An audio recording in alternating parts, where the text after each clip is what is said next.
Oui, je sais, c'est le semi-marathon là, de Paris ce week-end. Et puis, dans un mois, ce sera le marathon de Paris. Évidemment, hein, ces deux événements sont très bien placés parce que le semi-marathon, si tu finis le semi-marathon, et si ton objectif c'est de faire le marathon, tu n'auras pas de problème. Ça veut dire que tu es bien parti, si tu veux, dans ton planning d'entraînement. Un mois avant un marathon, il faut pouvoir faire un semi à l'entraînement comme ça sans souci. Alors, je ne vais pas rentrer dans le détail de ce que j'ai écrit, mais je vais te raconter, allez, 3 anecdotes sur tous les marathons que j'ai fait. J'en ai compté 36. J'en ai peut-être oublié, mais j'ai pas compté dans les 36, évidemment, les 17 marathons que j'ai fait sur Ironman, en triathlon Ironman. Vous savez, en triathlon Ironman, on finit toujours par un marathon. J'ai pas compté ça, j'ai juste compté 36 marathons secs. Hein. Alors, et ces 3 expériences, si tu veux, je te les raconte en espérant que ça va te motiver, voilà, que ça va te donner envie d'utiliser le marathon pour aller voir le monde. Voilà, parce que moi, c'est à ça que ça m'a servi le marathon. Ça m'a pas tellement servi à améliorer mes chronos et puis le raconter à mes copains. Hein. Ça m'a servi à vivre des choses absolument extraordinaires, uniques, qui sont des voyages et de faire des rencontres sur place, de vivre des choses rares. Voilà. Le premier qui me vient en tête comme ça, c'est au Sri Lanka. Voilà, j'ai fait le marathon de Colombo, hein, qui est la capitale du Sri Lanka, un jour. Alors il faisait chaud, c'était humide, donc c'était une course un peu difficile. Et puis à un moment donné, sur le parcours, je me suis retrouvé côte à côte avec une femme sri-lankaise qui n'avait pas de chaussures. Elle courait nu-pied. Et elle courait à ma vitesse. Alors je courais pas très vite, hein. J'étais parti sur des bases de 4 heures, je pense. Et elle courait à côté de moi. C'était un tout petit bout de femme, comme ça, pas épaisse, qui courait à ma vitesse. Moi, j'avais, je sais pas quoi, j'étais équipé des pieds à la tête, comme on peut l'être aujourd'hui en France, aux États-Unis, enfin dans ces pays riches. Et elle, elle était, je vais pas dire qu'elle était en guenilles, si tu veux, mais elle devait avoir un short, je pense, un t-shirt en coton, à mon avis, et puis pas de chaussures. Et si tu veux, je me souviendrai toujours de ça parce que moi, je commençais à souffrir et j'ai fini le marathon en me disant je peux pas abandonner. Je peux pas abandonner ma souffrance, il faut que je l'oublie. C'est rien, ma souffrance, par rapport à cette nana qui est en train de sans le vouloir, hein, de me donner une leçon de courage sur marathon, si tu veux. Faire un marathon du pied, et elle l'avait pas choisi parce que c'était la mode du minimalisme et qu'elle voulait se la raconter. Ouais, moi j'ai fait un marathon du pied. C'était pas ça du tout. Elle le faisait parce que certainement qu'elle avait pas les moyens de se payer une paire de chaussures de course à pied digne de ce nom. Voilà, ça m'a quand même marqué et ça m'a fait du bien parce que ça m'a permis de relativiser un petit peu. C'est vrai que sur marathon, hein, c'est devenu, c'est une distance hyper populaire, mais c'est souvent une distance où les gens se prennent un peu au sérieux. Hein, voilà, et les gens ils veulent faire les majors, il faut suivre des plans d'entraînement, il faut manger ci, pas ça, il faut, ok. Hein, le marathon, c'est difficile. C'est une distance mythique pour la bonne simple raison que c'est difficile. Tout le monde ne fait pas de marathon. Il y a beaucoup de gens qui d'abord n'ont pas envie et puis ensuite il y a beaucoup de gens qui essayent et qui abandonnent et qui n'y arrivent pas. Et je pense que le marathon, ça c'est pareil, c'est un truc que j'avais lu il y a très très longtemps et j'ai toujours trouvé ça juste. Le marathon, c'est pas pour tout le monde. C'est-à-dire qu'il y a des gens qui dans la tête n'y arriveront jamais. Parce que tu as beau t'entraîner le plus possible si tu veux, il y a forcément un moment donné sur 42 km où ton corps il va dire stop. Où il va dire j'ai mal, j'en peux plus, qu'est-ce que tu es en train de nous faire subir. Et là, il ne faut pas poser le cerveau, au contraire, il faut que tu utilises ta tête pour justement aller plus loin que ce que ton corps ne souhaite faire. Le marathon, c'est un truc mental. Voilà, bon allez, ça c'était sur le Sri Lanka. Ma deuxième expérience, alors ça c'était encore plus fou que le Sri Lanka, et d'ailleurs j'avais fait un papier dans l'équipe magazine, on avait fait un reportage, j'avais fait un reportage de plusieurs pages. J'étais parti en Irak pendant la seconde guerre du Golfe, je crois que c'était en 98 ou c'était, je sais plus, c'était pendant la seconde guerre du Golfe. J'étais parti à Bagdad et j'avais fait un marathon avec une bande de militaires américains, une bande de GI, qui était originaire de Honolulu à Hawaï. Leur base, vous savez, Honolulu c'était quand même depuis Pearl Harbor, hein. Ça a toujours été une grosse base militaire américaine et la raison c'est très simple, c'est que c'est en plein milieu du Pacifique et donc stratégiquement c'est très important pour les États-Unis d'avoir une présence dans le Pacifique, dans les îles d'Hawaï. Donc à Hawaï il y a beaucoup de militaires, il y a des Marines, il y a l'US Army, il y a la Navy, il y a l'Air Force, ils y sont tous, bref. Et donc là c'était une unité de l'US Army, hein, donc l'armée de terre américaine, qui était stationnée en temps de paix travaillait, si tu veux, à Honolulu et qui là faisait un tour of duty, un séjour de plusieurs mois, d'un an,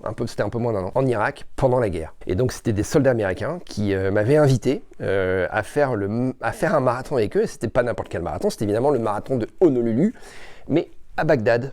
C'est-à-dire que le marathon d'Honolulu à Bagdad, il s'est couru le jour du marathon d'Honolulu à Hawaï, avec le décalage horaire. Hein.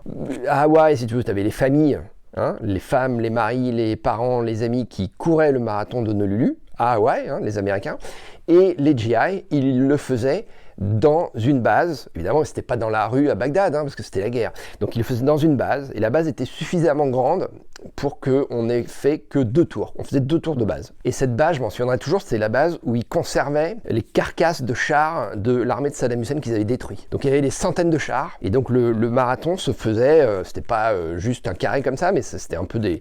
Voilà, on serpentait, si tu veux, dans le cimetière de chars de l'armée de Saddam. Et les mecs avaient mesuré la distance, 42 km, et ils avaient fait ça, bien sûr, en accord avec le marathon d'Honolulu à Hawaï de manière officielle, c'est-à-dire qu'on avait, quand on a passé la ligne d'arrivée, on avait un collier en coquillage et un t-shirt, le t-shirt de marathon de Honolulu à Bagdad. Voilà, c'était un truc absolument exceptionnel et mythique, si tu veux. Et voilà, ça c'est un deuxième voyage. Après, le troisième voyage, je pense que c'est Moorea, si tu veux. Je ne vais pas te parler de New York, j'en ai déjà parlé plein de fois à New York, tout le monde connaît. Moorea.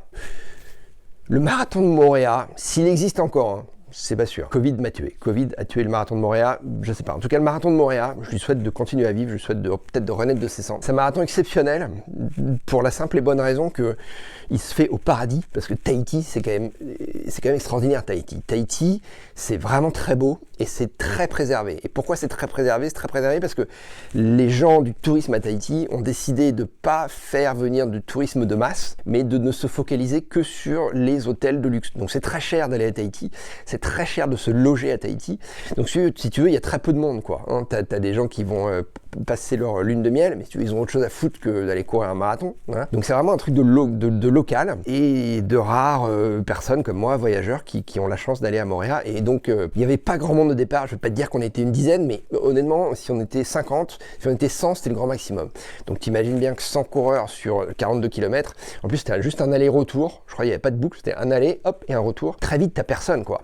Et donc, tu es au milieu des cocotiers, des plages de sable blanc, tu es à Tahiti, les vaïnés. C'était juste hallucinant, cette expérience. Voilà, il faisait pareil, une chaleur de bête.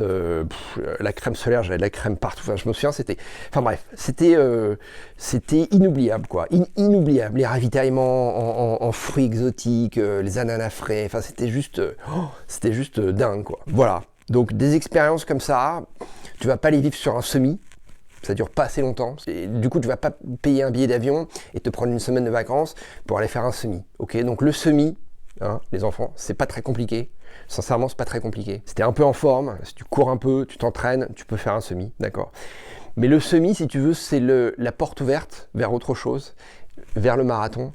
Et le marathon, c'est bien plus que des chronos. Le marathon, c'est un voyage. D'abord, c'est un voyage intérieur, ok, parce que c'est difficile. Et donc moi, je t'encourage à faire un voyage vers des destinations lointaines ou pas lointaines, parce que le marathon du Médoc, par exemple, c'est en France, c'est pareil, c'est un truc de malade, le marathon du Médoc. Ça pourrait être ma 4e petite histoire. Le marathon du Médoc, moi je me souviens, t'as une pasta party la veille dans un château incroyable, avec un feu d'artifice de malade, et pendant la pasta party, évidemment tu commences à boire du vin, t'as les mecs qui sont bourrés, qui dansent sur les tables, et qui viennent chaque année faire le marathon, et le lendemain, il faut quand même courir la 42 bornes. Donc je me souviens, moi la première fois que je l'ai fait, j'hallucinais. Moi je bois pas d'alcool en général, mais là encore moins ce jour-là. Et pendant la soirée, les mecs étaient torchés, quoi. C'était juste... c'était incroyable. Puis le lendemain, les mecs ont pas... ils sont encore torchés parce qu'ils continuent à boire pendant la course. Et voilà, enfin, moi je suis tombé d'un pont, par exemple. J'étais pas bourré, mais enfin, j'étais pas très très bien. Et je suis tombé dans une rivière. Voilà. Parce que, bon, voilà, la fête, quoi. Tu vois. Et j'ai vu des mecs enlever, se dessaper complètement à poil, et puis se plonger dans un étang, tu vois. Et puis ils rigolaient, et puis ils ressortaient, ils se rhabillaient, puis il continuait le marathon. Enfin, c'est un truc, et puis l'entrecôte au marathon du Médoc, une bonne entrecôte, si tu veux, là le gel quand ça passe plus, une entrecôte, tu la sens à distance, quoi, l'entrecôte, ça sent la viande grillée, c'est juste, c'est un délice, quoi, les petits cannelés de Bordeaux, les huîtres, enfin, je veux dire, voilà, c'est un festival de bouffe, c'est une fête incroyable, le Médoc. Et le Médoc, c'est pas loin, hein, c'est Bordeaux. Hein. Donc c'est tous les ans au mois de septembre, mais le Médoc, c'est à faire. Pour moi, le Médoc, c'est à faire, comme New York, c'est à faire. Voilà, donc le semi, c'est facile, ok. Et c'est la porte ouverte vers un monde incroyable, parce que des marathons aujourd'hui c'est tellement à la mode, il y en a partout dans le monde, il y en a dans les endroits, je veux dire, pour qu'il y en ait un au Sri Lanka, à Colombo, hein, enfin je veux dire, le Sri Lanka c'est pas un pays riche, c'est un pays où il y a eu des attentats terroristes, c'est un pays qui est un peu bancal, et même eux ils ont un marathon si tu veux, donc voilà. Faire un marathon au bout du monde, pour moi c'est l'essence. Pour moi, hein, dans ma pratique, c'est l'essence de ma course à pied. J'ai bien dit de ma course à pied. Voilà. Moi, je fais de la course à pied parce que ça me permet de voyager. Voilà. Parce que mes plus belles aventures de vie, un bon nombre d'entre elles, parmi mes plus belles aventures de vie, ok, un bon nombre d'entre elles, c'est des marathons du bout du monde. Voilà. Donc voilà. Donc pense à ça, ok. Semi, c'est facile. La prochaine étape, c'est le marathon. Fais Paris, voilà, pourquoi pas. Moi, j'ai fait 6 fois Paris, je vais pas te dire de ne pas le faire. Si tu veux. Ouais, Paris, ça reste un beau marathon. Paris, c'est une ville exceptionnelle. Hein. Donc, dépêche-toi de finir ce semi et passe sur marathon. Surtout, passe le reste de ta vie de coureur à pied à faire des marathons et à voyager. Ok, l'empreinte carbone, tout ça, ça va, 5 minutes. Hein. Allez, clap de fin.